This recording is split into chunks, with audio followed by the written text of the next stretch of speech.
po mga buhay nasisira, nawawasak, gumugulo because of sexual immorality. Hindi lang mga pamilya, hindi lang mga careers, but the ministries are sacrificed when people commit sexual immorality or when people who are close to us commit such sins.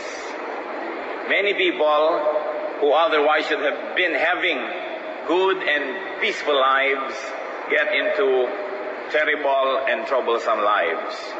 Why and what does the Bible teach about the subject? Yan po ang ating pag-aaral at atin pong susuriin sapagkat dapat hanapin natin kung tayo ba ang gumagawa nito o ano ang epekto sa atin ng paggawa ng mga tao sa ating paligid at kung ano po ang ating participation, why these things happen. Maybe we are active participants, maybe we are just passive audiences, and in all cases, we are still responsible. The whats and whys of sexual immorality. Our Father, our God in heaven, we pray that you may enlighten us. Teach us your good and perfect ways.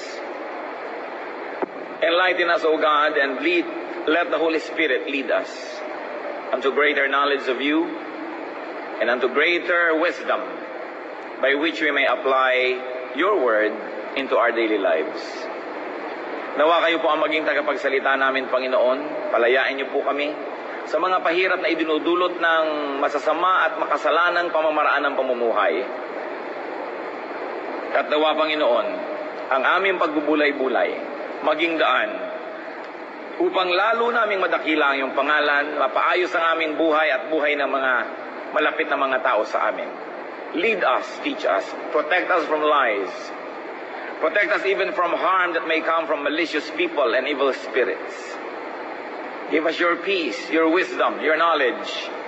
Walk in our midst, O God. Let your face shine before us. Teach us, lead us. Use your servant as your instrument, but be our speaker. In the name of Jesus, we pray to you, Father in heaven. Amen. Ang mga pasikot-sikot, the whats and the whys of sexual immorality. First of all, let us make a big review of what the Bible teaches about sexual immorality. Exodus 20 verse 14, you shall not commit adultery. So yan pong unang tinuturo, do not commit adultery. What is adultery? A sexual relationship between a man and a woman with one or both of them married to another person. In other words, in this liaison, what's happening? One is being cheated because one of the partners or both of them may be married to another person outside of this partnership being made. Of course, many people would like to even fine-tune that, and they call other forms of sexual immorality as fornication. That which is committed by people who are neither married to anyone else outside of their union. In other words, iba't ibang pananaw pero ganoon din ang kahulugan. Sexual immorality, sexual union committed by people who are not married to each other. Whether they are both single or one or two of them are married to someone else. How about multiple marriages, you might say? E di pakasalan na lang lahat, solved na, kasal na kayo. In fact, may isa pagang lumapit sa akin noon, and in all seriousness was seeking my permission. So kung hindi ako ang Diyos, bakit ka sa akin nagpapaalam? Para daw mawala na yung kasalanan, pakasalan na lang niya lahat. Genesis 2:24, for this reason, a man will leave his father and mother and be united to his wife, and they will become one flesh. So pag one na kayo ng asawa mo, paano pa may sasali uli at makikiwan na naman siya doon? In that context, it is obvious that the original intention of God was that one man, one woman constitutes a marriage. So silang dalawa lang. 1 Timothy 3:2, now the overseer must be above reproach, the husband of but one wife. This is one requirement of those who are going to be leaders in the church. The requirement doesn't mean that it is only expected of those who are leaders, but because leaders are to be models for everyone else, then this is what everyone else should actually be having in their lives. Just one wife, or in the case of women, one husband. And do not think adultery or do not think adulterous thoughts. Kanina sabi natin, do not commit adultery. Ngayon naman, just do not think. Do not think adultery. Do not think adulterous thoughts. Matthew 5:27 to 28. Jesus speaking here. You have heard that it was said, do not commit adultery. But I tell you that anyone who looks at a woman lustfully has already committed adultery with her in his heart. Obviously, the audience being addressed by the Lord here were men. That's why ang ginawa niyang object of adulterous thoughts were women. But this can of course be reversed. And if you're talking to women, you might say, anyone who looks at a man lustfully has already committed adultery with her in his heart. Lalo naman kung a man looking at another man and then thinking of sexual relationship, lalo nang nagkagulo-gulo at nagkahalo-halo ang balat sa pinalupan. Ano po ang malinaw dito? Pag tumingin ka sa isang tao, ano man yung gender niya, pinagdanasaan mo siya at ang tingin mo lang sa kanya isang sex object, a piece of meat, you commit adultery in your heart. By that standard, brothers and sisters, how many of us will be labeled adulterers by Jesus? Because it is Jesus who says this. Sabi niya, noon na babasa niyo, kontento na kayo na sinasabing huwag kang makikiapid. Sinasabi ko sa inyo, pag nasaan mo pa lang ang kapwa mo, nakikiapid ka na sa iyong puso, sa espiritu.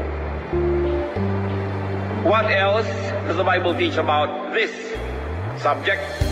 Do not sexually take advantage of weak persons. Huwag pagsasamantalahan ang mahihina. Of course, physically, yung mas mahina, kaya that's why most women get raped than men. But there are also men who get raped. Hindi pagsasamantala yon sa mahina. Yung kahinaan na yan may be physical, it may be spiritual. Most of the time, it is emotional or psychological. It can also be economic or financial weakness that people are able to take advantage of others. Very especially, the Bible teaches that there should be no advances made against widows. Yung mga widows, kadalasan yan ang tampulan ng panunukso dahil alam nila na baka malungkot, hindi naman lahat ng widow malungkot, baka nangungulila, baka ganito, baka ganyan. Mark 12:40, talking about religious leaders who abuse their possessions. They devour widows' houses and for a show make lengthy prayers. Such men will be punished most severely. At hindi po bago yan, we keep hearing about such horror stories of religious leaders going into houses of even married women and committing adultery while pretending to be doing long prayers. That's why even in our church, we discourage men from visiting women, even in the guise of visitation or prayer. Must always be group, or there are people with those who are visiting, and you don't visit a person alone in her house or in his house. Because of such things possibly being offered by the devil, even to those who never have plans about it, could be led into temptation. Do not take sexual advantage of children and young people. It is happening everywhere. That's why we should have our eyes open. Children being molested by their teachers. Cub Scouts, Boy Scouts being molested by their scout masters. Young people being molested by their counselors, by their visiting uncles, sometimes by their grandfather. And this is doubly wrong because those who are young cannot protect themselves, not only physically but especially psychologically, from such abuses. Do not sexually take advantage of the poor. Because many poor people have to work in unprotected environments and they are taken advantage of. Do not take advantage of subordinates. Yung mga sakop, mga tauhan, mga empleyado. We are taught not to take advantage of the psychologically and mentally unstable. That's why it happens that even in mental institutions, magtataka ka na lang itong pasyenteng babae, biglang nagdadalang tao, nakakulong naman sa doon, dapat sa lugar na yon. Bakit? Sinong gumawa? Di ang mga dapat ay nag-aalaga, ang mga dapat ay tumutulong sa kanila ay nagsasamantala sa kapansanan ng isip ng ilang tao. That's why referring to false prophets and many sexual abuses are done in the religious context, brothers and sisters. In religious houses and institutions and organizations and activities, many of these things are happening. Why? Because many people who go to the retreat, who go to the camp, who go to prayer, who want to be counseled or who want to be prayed for, are actually weakened people. Usually they have a problem with their husband or with their spouse. They have a psychological need or they are needy of attention and care. And it is so easy for counselors to be tempted to provide such fatherly affection. That's why nire-require natin na pag may mga counseling, glass ang mga doors, glass ang mga windows, even our counseling rooms here, so that passers-by will be able to see what's happening inside. And we require married people to come with their spouses when they ask for counseling. At pati ang inyong lingkod, umiiwas ako mag-counsel when I sense na may iba namang agenda ang counseling. Pastor, tapos ang lakit-lakit ng mata, pwede po ba magpa-counsel? Ginaganyan-ganyan ng mga kulot. Magpa-counsel ka dyan sa lelang mo. Kasi yung counseling na yan, yung pwede po ba magpa-pray? Kung minsan hindi naman ikaw na counselor ang may balak na gumawa ng masama. Pero itong mga miyembro para mga bulating nagpapaikot-ikot dyan, kaya dapat maingat ang lahat. And I want you to be aware of these things. Because it is never church policy to abuse anybody, but sometimes there are church people who abuse their position and personally take advantage of others. So referring to false prophets of this nature, 2 Peter 2:14 says, with eyes full of adultery, they never stop sinning. They seduce the unstable. These are religious leaders. Paano nagtitiwala tayo? At paano po nangyayari yan? Because many people who have psychological problems are at that moment psychologically weak. Therefore, they get magnetized to people they think are strong. Kaya laman nagkakaroon ng ganitong uri ng approach. 1 Timothy 4:6, and that in this matter, no one should wrong his brother or take advantage of him. Kaingat na ingat po tayo lalo sa mga policy ng mga ganyang mga counseling, mga visitations. The Bible teaches us to treat people in purity, especially if they're needy. 1 Timothy 5:1-2, treat younger men as brothers, older women as mothers, and younger women as sisters with absolute purity. Kung minsan akala mo ang yung mga young people ay nag-overnight prayer, sabi nyo, mag-pray na lang kayo isang oras. Anong overnight pa? Ang haba-haba. Maring pwedeng magkaroon ng mga milagro. Yung mga sobrang lalong ginagabi, nagiging mga close masyado, nagkakaroon ng opportunity. Na wala namang balak nung umpisa, pero nung nadarang ay nagsiklab at kumudlog at kumidlat sa tanghaling tapat. Ganyan ang nangyayari pag ang mga tao ay hindi nag-ingat. So that is what the Bible teaches about it, more or less, because there are many other details. But generally, what is that? Not to abuse people and not to commit a sexual act with a person, not your spouse. What for? Why does the Bible teach about this? Why is the Bible so strongly opposed to sexual immorality? Why does the Bible teach against such immorality? For order. Para sa kaayusan. God is God of order. 1 Corinthians 14:33, for God is not a God of disorder, but of peace. And if there's going to be order, everything must be in its place and everyone in their place. Sexual immorality leads to chaos. Nakikita niyo po ang gulo na dinadala niyan. Isang tahimik na pamilya, bigla na lang masasabog ang isang katotohanan na meron palang ginagawang milagro ang tatay o nanay o ang anak, ang manugang, ang biyanan. Di ba nagkakagulo? Yung dating tahimik, gumugulo. Yung dating order of their life, nagkakaroon ng disorder. That's what Satan likes to happen. Because God is God of order, Satan is God of chaos. And he knows that one of the most effective way to bring chaos to the family, to society, is to drag people into sexual immorality. Because there will be jealousy and there will be retribution. May mga gantihan, may nagbabarilan, may magsasaksakan, may mga nababaliw, gugulo ang buhay. David's affair with Bathsheba led to Uriah's death and to eventual sequence of events that made David's life, especially later, miserable. What for? What does the Bible teach for? For peace. For peace in the heart and home. Therefore, for peace in society.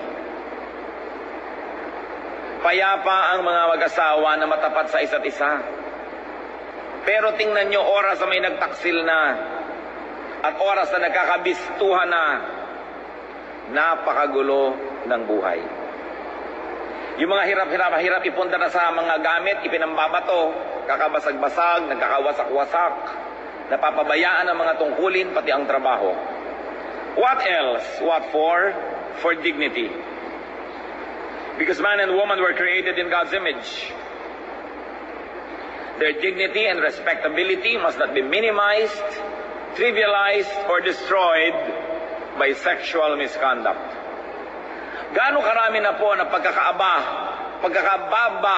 ang sinusuot ng mga tao na nakikiapid, na gumagawa ng mga sexual misconduct. Kung ano-anong mga nakapagpapababa sa pagkatao ang nararanasan.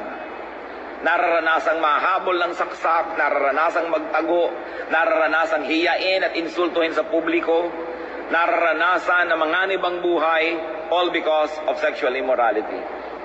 Nararanasan ng mga otherwise matitinong mga babae na magpa-abort, mailihim lang ang bunga ng kanyang kasalanan. Nararanasan mga matanggal sa trabaho, matanggal sa mga ministry, pag-usapan ng lahat, all because of this. So people should sit down and think, is this worth it?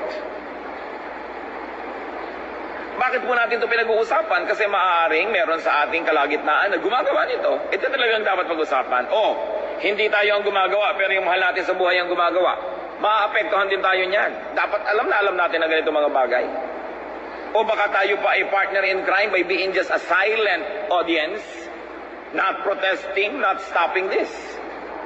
That's why whether we are the doer or the victim of it or just a bystander, it is relevant to all of us. What for does the Bible teach against it? For glory. For God's glory and for man's glory. God is glorious and man was made in God's image.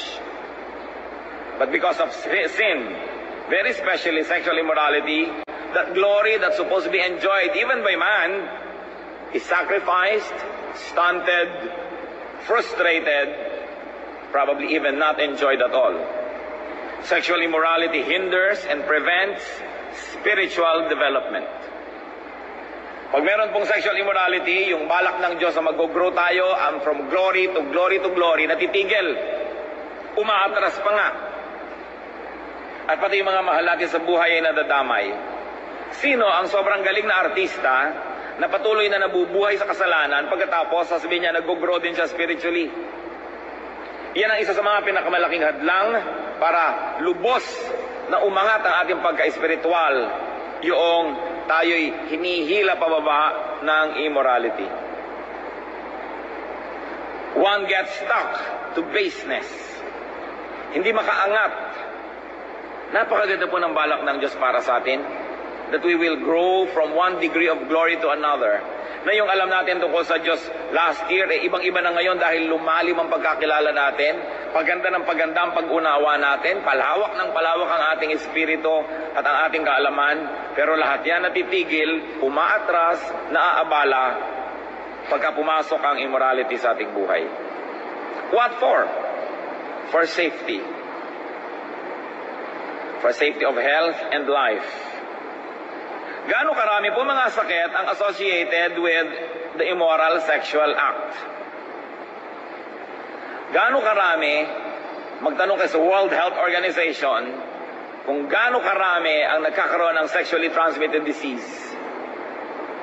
And very seldom will anyone get it from his or her spouse if both of them are faithful to each other. Ang nakakalungkot ko minsan ang faithful mo sa spouse mo, siya pala hindi. Tapos may uwi-uwi sa iyong sakit. Di nadamay ka rin, nadamay anak mo, nadamay na naman kayong lahat. Kaya ito ay usapin nating lahat.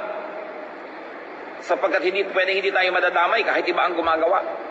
Kaya kailangan tayo nagbabantay, nagtuturo, at patuloy na nananalangin, lumalapit sa Panginoon nang hindi tayo masira ni Satanas sa pamamagitan ng ganitong immoralidad. Ang dami-daming sakit. Tapos dahil ikinahihiya pa yung sakit na ito, hindi mo maipagamot. Pati pagpapagamot, lihim, iba pangalan, kung saan-saang malalayong klinika pupunta, nai-infect tuloy. Sari-sari. Kaya indignities. Whenever people are confronted or tempted to commit sexual immorality, we should ask this kind of questions. Will this thought or act destroy order? Masisira ba ang kaayusan ng buhay ko at ang aking pamilya? Will it destroy peace? Na sa halip na isa lang ang laman ng isip ko, nagdadalawang loob tuloy ako. Sa halip na isa lang ang idinidinner ko pag Valentine's Day, meron tuloy pang bisperas, may pang AM, PM at merong post-Valentine. Kaya na-invento pa yung post-Valentine, meron pang post-Valentine. Nahahati ba ang aking Noche Buena? Gumugulo. Hindi ka pwedeng maging tahimik ng marami kang kapartner sa buhay. Will it destroy human dignity? Bababa yung esteem ng mga tao sa akin, sa aking kapartner, sa aking kamag-anak, etc., etc. And will it destroy my sense of safety? Will I be endangered? Kaya nakikita nyo kung minsan merong binarel ni ganon, yun pala ang bumarel asawa nung kasama niya. Kasi bakit sila ang magkasama? Iba pala yung asawa nung kasama niya. Nababaril tuloy. Bakit nga hindi mangyayari?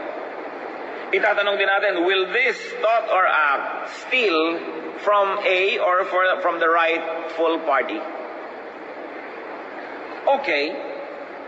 Andito ang isang tao, meron akong pwedeng gawin sa kanya, sexually speaking. Pero may mga nanakawan ba? Kung ito may asawa, nanakawan ko kanyang asawa at anak o mga anak. Dahil pwedeng magulo ko sila eh. Kung ito'y single, sinong nanakawan ko? Ang mga magulang nito. Nagpalaki, nag-aruga at hanggang ngayon patuloy na nag-aalaga. Dinadaya ko sila, pinagtataksilan ko ang mga magulang na ito dahil ginagawa ko ang hindi ko dapat gawin sa kanilang mga anak o sa kanilang anak. Dapat tinatanong natin yan. When two people commit sexual immorality, hindi lang sila ang nadadamay. Lahat ng nagmamahal sa kanila, lahat ng tinatangkilik nila at lahat ng tumatangkilik sa kanila. You commit sin not against yourself only, not against your partner only, but against society. And very especially against God. And so you ask yourself, will this prevent godliness? Will this prevent spiritual growth? Kaya lang lalong-lalo na sa mga Kristiyano, magkakasama ko minsan sa choir, magkakasama sa dramatic group, magkasama sa worship team, may kani-kanyang asawa, tapos nagmamahalan. Hindi nyo ba iisipin na, will this prevent godliness? Na itong ginagawa natin, tiyak na one of these days, matitigil ka sa pagkanta, matitigil ako sa pagtugtog, matitigil ka sa pag-worship, matitigil ako sa ministry ko, dahil sa ginagawa natin na to, dahil hindi sila compatible. Dapat yan iniisip. At hindi ko konti, mga kapatid, ang napakagagaling sa ministry, mabunga, maayos, natitigil, napipigil, nadidisiplina dahil nga sa ganitong mga gawa. Kaya dapat lagi nating ipinapanalangin ang ating mga sarili, mga mahal sa buhay, and especially church people. You pray for your church leaders. You pray for the servants that serve in the context of the church. Mga awit, mga nganta, lahat yan, mga teachers. Kasi syempre, mas maraming ina-assign si Satan na mga demonyito para yan ay guluhin. Kasi pag nagulo nila, mas maraming maapektuhan. But workers, don't make that an excuse. Kasi kahit maraming assign sa si Satan, greater is He that is in you than he that is in the world. Hindi mo dapat sasabihin na kasi maraming temptation. The church, what sets the church apart? Anong pinagkaiba ng church sa mga Lions Club, JCs, Save the Whale Movement, Orchid Society? Among many things, and the primary thing is that we are set apart for God's holy use. That we must never forget that immorality has no place in our lives, in our activities, in our organizations, even in our thoughts.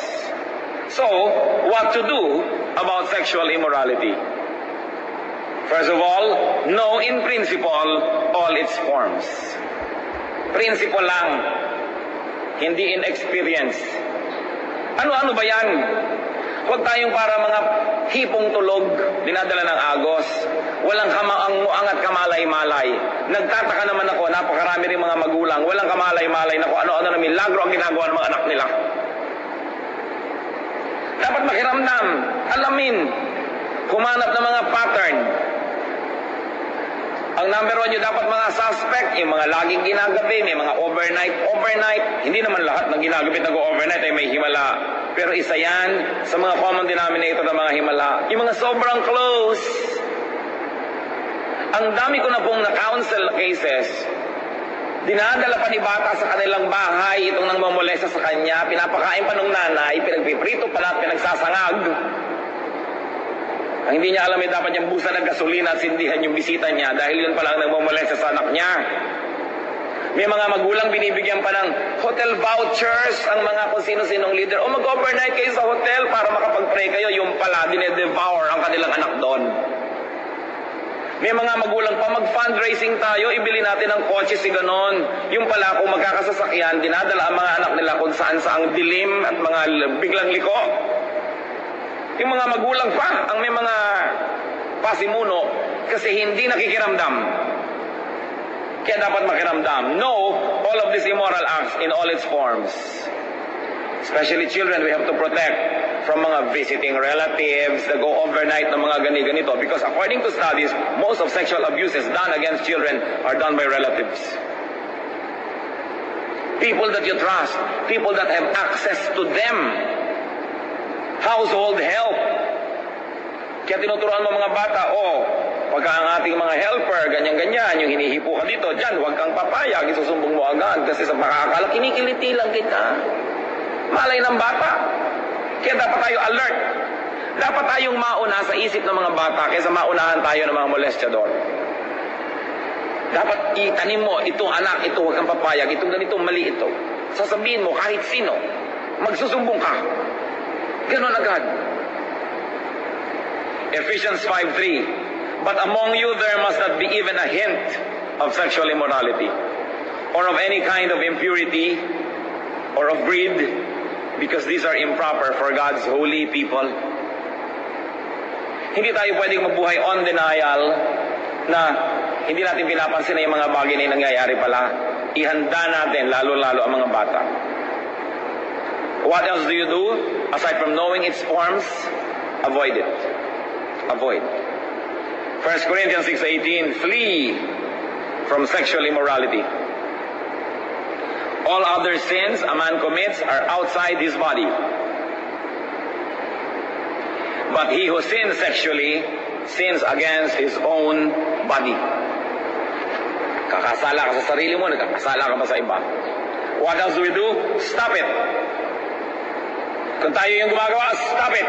At kung iba ang gumagawa, help. Stop it. Colossians 3:5, put to death, therefore, whatever belongs to your earthly nature.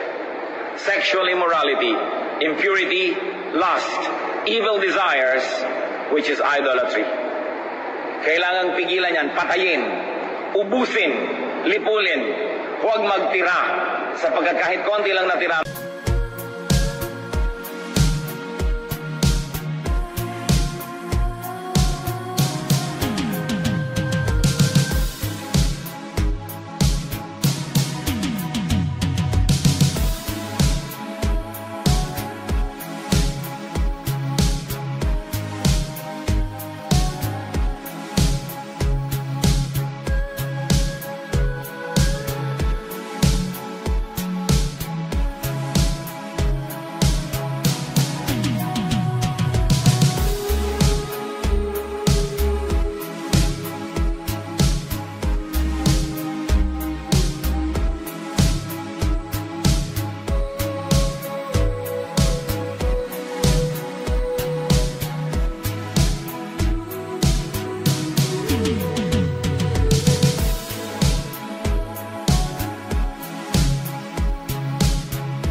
Mamaya buhay na naman yan, may mangyayari na naman. And what else do we do, brothers and sisters? Expose it. Expose wrongdoing. Expose sexual immorality. But, listen well, only to the proper forum and to the proper parties involved. Hindi naman yung iskandalo, in-expose mo na kahit sa mga iba na hindi naman sila kasangkot. Yun lang merong direct interest in the case. Dapat malaman nila ang nangyayari. Expose it, but not expose it to just anyone, but only to those who are directly affected or who can directly help correct this mistake. Ephesians 5:11 have nothing to do with the fruitless deeds of darkness, but rather expose them. Expose them. Minsan merong isang young person sa isang church, bigla na lang siyang bumabagsak sa mga test. Ikino-complain ng school ang kanyang behavior. Ang gulo-gulo. Hindi na siya dati. Hindi pa makatulog. Nangangayayat, napupuyat, nag-change ang behavior. Yun pala, nung nag-imbestiga yung ama, this young person was being molested by their youth pastor. Oh. Naging violent yung family, gusto nilang patayin yung youth pastor, gusto nilang gawa ng masama dahil hindi nila matanggap na pinagtaksila ng kanilang pagtitiwala. And this story keeps repeating in many, many instances. That's why we have to know and we have to unmask it. We have to unmask the work of darkness. We cannot be parties to keeping it secret and hiding it. But especially to people who are directly involved. What do you do with immoral acts like that? Unmask it. Tanggalin yung takip. Expose it for what it is. 1 Corinthians 5:1. It is actually reported that there is sexual immorality among you. And this is the church being addressed by the letter of Paul to the church at Corinth. So it's very important that we are aware. What do you do with sexual immorality? Do not deodorize it. Do not sugarcoat or glamorize it. It is sin, it is evil, yan ay dapat pandirihan, at hindi yan dapat inaaruga, hindi dapat inuunawa, yan ay sinusugpo. Yan ang dapat ginagawa dyan. So, what else do we do with sexual immorality? Destroy it at its early stage. Habang maaga, nip it in the bud, so they say. James 1:14-15. Each one is tempted when by his own evil desire he is dragged away and enticed. Then after desire has conceived, it gives birth to sin. And sin, when it is full grown, gives birth to death. So ano doon nangyayari? Nag-uumpisa lang yan ng maliit na desire. Pero pagka pinagbigyan mo at pinakinggan, magkakaroon na ng kasalanan. At ang kasalanang ginawa ng lubos, pinaulit-ulit. Anong dadalhin niyan? Kamatayan. Kaya maaga pa lang sinusupo yan. Hindi inaalagaan yan. Hindi inuunawa. It must be crushed underfoot like a poisonous scorpion because it is a poisonous scorpion. So what do we do? Especially if we are the ones struggling with immoral thoughts, then change thoughts. Change thought patterns. Romans 12 verse 2. Do not conform any longer to the pattern of this world, but be transformed by the renewing of your mind. Baguhin ang pag-iisip. At syempre, makakatulong naman kung tayo magkikilos ng maayos, mananamit ng maayos, para hindi naman yung taong walang iniisip na kalaswaan, nung nakita tayo, biglang nagkalaswa ang kanyang isip. Dahil sa itsura natin. Kaya kung minsan merong sobra naman mga sexing babae, ko, kapatid, maawa ka naman sa mga lalaking madadaanan mo. Mahabag ka. Dahil yung tahimik na tahimik nilang buhay, biglang maliligalig dahil lang dumaan ka. At gumuguhit ang pabango mo na parang jet, nandong ka na, nasusundan ka pa. Sa paggalaw-galaw ng buhok mo, tinamaan na yung mga pisngi ng nadaanan mo, tapos magtataka kung bigla ka dyang nirape.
Heart-pounding drums, sinful ignite.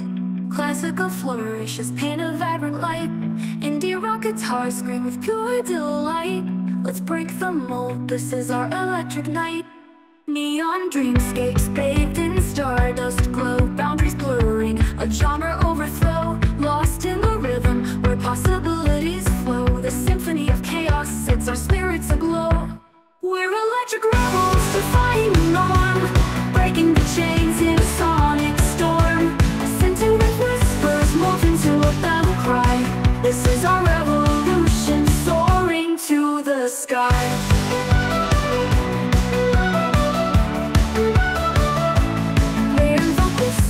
A powerful embrace. Classical flourishes pave the way with fearless grace. Indie rock anthems electrify the space. Together we rise, leaving doubt in its place. The beat pulsates, a call to unite. In this electric fire will burn ever so bright. No looking back now, the future feels so right. Fueling our passion with all our might. We're electric rebels, defying the norm. Breaking the chains in a sonic storm. Scented with whispers, morph into a battle cry. This is our revolution, soaring to the sky.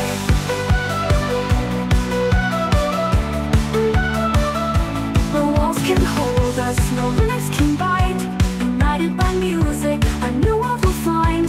Let the sparks ignite, let our spirits unwind. This is electric legacy, forever entwined. We're electric rebels, defying the norm. Breaking the chains in a sonic storm.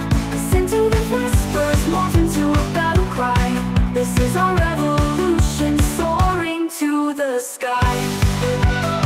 We're electric rebels, defying through the norm. Breaking the chains in a sonic storm. Scented whispers, morph into a battle cry. This is our revolution, soaring to the sky.